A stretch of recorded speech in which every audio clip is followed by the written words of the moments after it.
রাধে কৃষ্ণ বন্ধুরা, আজকে দেখো আমাদের গৃহে দেবসহায়নী একাদশীতে শ্রীকৃষ্ণের কীভাবে শৃঙ্গার করলাম সেটাই একটু তোমাদের সাথে শেয়ার করব।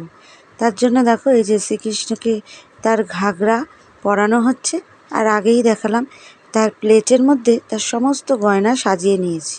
কানের দুল, মাথার পাগড়ি, হাতের চুড়ি, গলার হার, সমস্ত গয়না সাজিয়ে নিয়েছি। এইবারে দেখো ওড়নাটাও পরানোর চেষ্টা হচ্ছে। এইবারে পরাচ্ছি তার দুকানের দুল। তাই এই যে জামার সাথে ম্যাচিং করে করে গয়না পরাতে আমার কিন্তু বেশ লাগে, তাই আমি সেভাবেই তাকে সাজানোর চেষ্টা করি। আসলে সবটাই ভগবানের ইচ্ছা, ভগবান যেভাবে নিজে সাজতে চান সেটাই আমাদের দিয়ে সাজিয়ে নেন। এই যে কানের দুল পরানো হয়ে গেল, এইবারে পরাবো হাতের চুড়ি। এই যে হাতের চুড়ি পরানো হচ্ছে। আসলে এই রকম ম্যাচিং করে গয়না আমি ঘরেই কিন্তু তৈরি করে দিই ভগবানের জন্য। এই রকম ম্যাচিং গয়না আমি ঘরেই ভগবানের জন্য তৈরি করি, দিয়ে ওনাকে শৃঙ্গার করি। আসলে উনি ওনার ইচ্ছা মতন আর আমার ইচ্ছা মতন এই দুই ইচ্ছা মিলিয়ে উনি শৃঙ্গার করেন এবং উনি ওনার রূপ মানে আমাদের দর্শন করান। এই দেখো গলার হার পরানো চলছে, গলার হারটা পরিয়ে দিলাম। এইবারে পরাবো তার মাথার চুল, যেটা পরালে তাকে এক অন্যরকমই লাগে।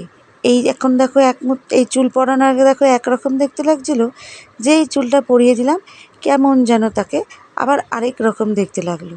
এইভাবেই যখন আমরা এক এক করে গয়না পরাই, শ্রীকৃষ্ণ যেন এক একটা গয়না পরার পর এক রকম রূপ ধারণ করে। আমার তো শ্রীকৃষ্ণকে শৃঙ্গার করতে করতে তাই মনে হয়। তোমাদের কি মনে হয় তোমরা জানিও কিন্তু কমেন্টে। এইবারে দেখো তার মাথার পাগড়ি বাঁধা চলছে।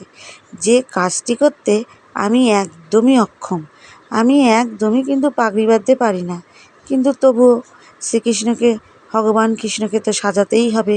ভগবান কৃষ্ণকে সাজানোর জন্য উনিই হয়তো শেষমেশ দেখতে পাবে তোমরা সকলেই, উনিই হয়তো শেষমেশ আমাকে দিয়ে যেভাবেই হোক পাগড়িটা বাঁধিয়েই নেন।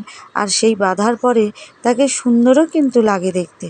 দেখো এই যে পাগড়ি বাঁধার চেষ্টা করছি, কিন্তু দেখবে শেষে বেঁধে ফেললাম ঠিকঠাক। মোটামুটি তো আমার তো ভালোই লাগছে। এইবারে দেখো পাগড়ি বাঁধার পর যে পাগড়ি অ্যাটাচমেন্ট সেগুলো পরাচ্ছি। যদিও আমার কাছে খুব একটা বেশি কিছু নেই, হয়তো ভগবানের ইচ্ছায় আমি আস্তে আস্তে হয়তো তাকে এইভাবেই তার গয়নাগুলো বানিয়ে দিতে পারবো। ভগবান যদি চান নিশ্চয়ই সে কাজও সম্পূর্ণ হবেন। তাই আমার কাছে যতটুকু আছে ততটুকু দিয়েই আমি শ্রীকৃষ্ণের শৃঙ্গার করাচ্ছি। এইবারে দেখো সবার শেষে পরাচ্ছি তার পছন্দের এবং আমারও খুব পছন্দের ময়ূর পালক, যেটা পরলে শ্রীকৃষ্ণ যেন এক অদ্ভুত রূপে উদ্ভাসিত হন। আমার কিন্তু বেশ লাগে তাই এই ময়ূর পালক পরা শ্রীকৃষ্ণকে দর্শন করতে। দেখো আমাদের ঘরে আসলে পাখা চলছে। হ্যাঁ, আসলে ভগবানের শৃঙ্গার হচ্ছে, তো ভগবানের শৃঙ্গার হচ্ছে, আমরা কীরকম শৃঙ্গার করার সময়, সাজসজ্জা করার সময় পাখা ছাড়া ঘেমে যাই, তো উনি ঘামবেন না, তাই পাখা চালিয়েই সবসময় শৃঙ্গারটা করতে হয়।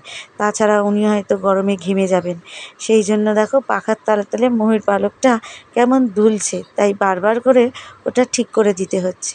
কি কেমন লাগলো আমার শ্রীকৃষ্ণের শৃঙ্গার তোমরা কমেন্ট করে জানিও। আর সবাই ভালো থেকো, সুস্থ থেকো। আজ এই